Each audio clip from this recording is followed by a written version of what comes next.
ओम शांति। करण करावनहार भाग्य विधाता शिव बाबा की 28/11/2021 की अव्यक्त मुरली से हम सम्मानधारी बच्चों के लिए होमवर्क।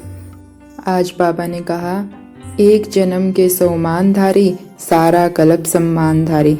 सारा कल्प सम्मान पाने के लिए हमें इस एक जन्म में सम्मानधारी बनकर रहना है। तो आज हम पहला होमवर्क तो यही लेंगे, लेकिन बाबा ने कहा कि सम्मान का स्वरूप कौन बन सकता है, सम्मान में स्थित कौन रह सकता है जिसने देह भान का त्याग किया हो।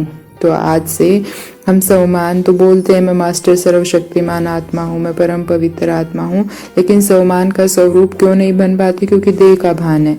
तो जब भी हम सम्मान बोलें, खुद को देखें, प्रकृति के मध्य चमकता हुआ सितारा, और ये सितारा कह रहा है कि मैं मास्टर सर्वशक्तिमान हूँ, मैं परम पवित्र हूँ। तो हर कर्म के लिए हम सम्मान फिक्स करें कि ये कर्म बोलते हुए मुझे सम्मान में स्थित रहना है। लेकिन सम्मान में स्थित कैसे रहना है? अपने स्वरूप में चमकता हुआ सितारा, मैं परम पवित्र हूँ। तो वो सितारा कह रहा है कि मैं परम पवित्र हूँ। अगर हम देह भान में बोलते जा रहे हैं तो वो बाबा कहते स्वरूप नहीं बन सकते। तो हमें अपने स्वरूप में स्थित होकर सम्मान का अभ्यास करना है। बाबा सम्मानधारी बच्चों की निशानी भी बता रहे हैं कि वो खुद सम्मान में रहते हैं, सम्मान के सम्मान में रहते हैं, और दूसरों को भी सम्मान से देखते, बोलते और संपर्क में आते हैं, क्योंकि देवता बनने वाले हैं ना, और देवता अर्थार्थ देने वाला। तो हम जैसे ब्रह्मा बाबा का भी बाबा ने उदाहरण लिया कि जिन्होंने निंदा की, स्तुति की, गालियां निकाली, बाबा ने उन्हें भी सम्मान दिया। तो हमें भी हर आत्मा को सम्मान देना है, सम्मान से देखना है, बोलना है, तभी हम सम्मानधारी की लिस्ट में आ पाएंगे। तो बाबा ने कहा कि तुम्हें कैसा बनना है, सदा स्मृति में रखो कि आदि आत्मा यानी ब्रह्मा बाबा ने जिस दृष्टि से देखा, ऐसी ही श्रेष्ठ स्थिति की सृष्टि में रहेंगे। कि बाबा ने हमें कैसे देखा?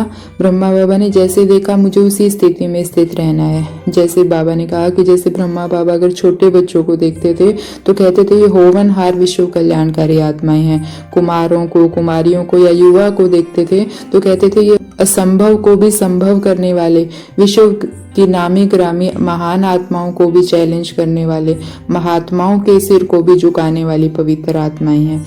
और अगर बुजुर्गों को देखते थे तो कहते थे ये अनुभवी आत्माएं, बाबा की हम जिन्स आत्माएं हैं।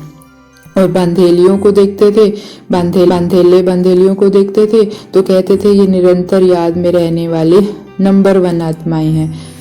टीचर्स को देखते थे तो कहते थे ये साथी शिक्षक हैं। तो हम भी ये आदत डालें कि हम सामने अगर बुजुर्ग को देख रहे हैं तो किस सम्मान में देखना है, अगर बच्चों को देख रहे हैं तो किस सम्मान में देखना है, और हमें बाबा ने जिस सम्मान में देखा उस स्थिति में स्थित रहना है। अगर हम युवा हैं तो देखें कि मैं असंभव को भी संभव करने वाली पवित्र आत्मा हूँ। अगर हम बच्चे हैं तो देखें कि मैं तो होवनहार विश्व कल्याणकारी आत्मा हूँ। अगर बुजुर्ग है तो मैं तो बाबा की हम जिन्स हूँ। अगर टीचर हैं तो मैं बाबा के साथ ही शिक्षक हूँ। ऐसे बाबा ने जिसे हमें जिस दृष्टि से देखा, हमें उसी सृष्टि में स्थित रहना है और सारा दिन बेफिक्र बादशाह बनकर रहना है। बाबा ने कहा जो स्वराज्य अधिकारी आत्माएं होती है, यानी जिनका अपनी कर्मेंद्रियों पर पूरा कंट्रोल है, वो बेफिक्र बादशाह होती हैं। उसके बाबा ने 2 कारण बताए कि वो 2 क्यों। एक तो वो हमेशा क्यों निश्चिंत रहती है? क्योंकि चलाने वाला चला रहा है, कराने वाला करा रहा है, ऐसे निश्चय में रहती है और निमित्त मानकर हर कर्म करती है। तो आज हम कुछ भी कर्म करेंगे, मन को पक्का कराएंगे, बाबा करवा रहा है, बाबा करवा रहा है, बाबा चला रहा है। तन की कुछ बीमारी है तो भी निश्चिंत रहेंगे, बाबा ने करवाना है। कोई प्रॉब्लम है तो भी निश्चिंत, बाबा बैठा है, बाबा ने करवाना है। तो बाबा ने, और दूसरा बेफिक्र बादशाह क्यों रहती है स्वराज्य अधिकारी आत्माएं? क्योंकि उन्हें निश्चय है कि जो हो रहा है वह अच्छा, और जो होने वाला है वह और भी बहुत अच्छा होगा, क्योंकि कराने वाला अच्छे ते अच्छा है ना। तो हम ये 2 बातें मन को पक्की कराएंगे। एक, कराने वाला करा रहा है, दूसरा जो हो रहा है बहुत अच्छा हो रहा है, और जो होने वाला है बहुत अच्छा होने वाला है।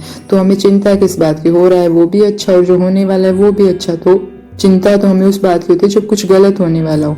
गलत तो हो ही नहीं सकता क्योंकि कराने वाला अच्छे से अच्छा है। तो सारा दिन सोमानधारी बनके स्वराज्य हमारा जन्म सिद्ध अधिकार है, बेफिक्र बादशाह होकर रहेंगे और सारा दिन चेक करते रहेंगे कि मन मेरे अकॉर्डिंग चल रहा है, ये कर्मेंद्रियां मेरे अकॉर्डिंग चल रही है, कहीं मुंह अपने आप तो नहीं बोल रहा, कहीं मन व्यर्थ के लगाव झुकाव में तो नहीं बैठा है। तो ऐसे हम सारा दिन जब स्वराज्य अधिकारी बनकर रहेंगे तो विश्व राज्य अधिकारी भी बन जाएंगे। बाबा ने मुरली के बीच में ही वरदान दिया, कहा यह वरदान सदा समृद्धि में रखना कि हम हंसने गाने और उड़ने वाले हैं, सदा ही पाप के संसार में रहने वाले हैं। तो हम सारा दिन में तो हंसने गाने वाली सदा उड़ने वाली आत्माओं में, बाबा ही मेरा संसार है। ऐसा नहीं कि बाबा का भी मेरा और मेरा भी मेरा। बाबा ने कहा नहीं, मेरा सब कुछ बाबा का और बाबा का सब कुछ मेरा। तो सारा दिन हंसते गाते उड़ने वाले पंछी बनकर रहेंगे और व्यर्थ संकल्पों के, माया के संग से दूर, अंधोष के संग से दूर, वाणी के संग से दूर, पास विद ओनर बन बाबा की छत्र छाया में फरिश्ता बनकर रहेंगे। तो ऐसे फरिश्ता बनने वाली आत्माओं को ओम शांति। शुक्रिया बाबा।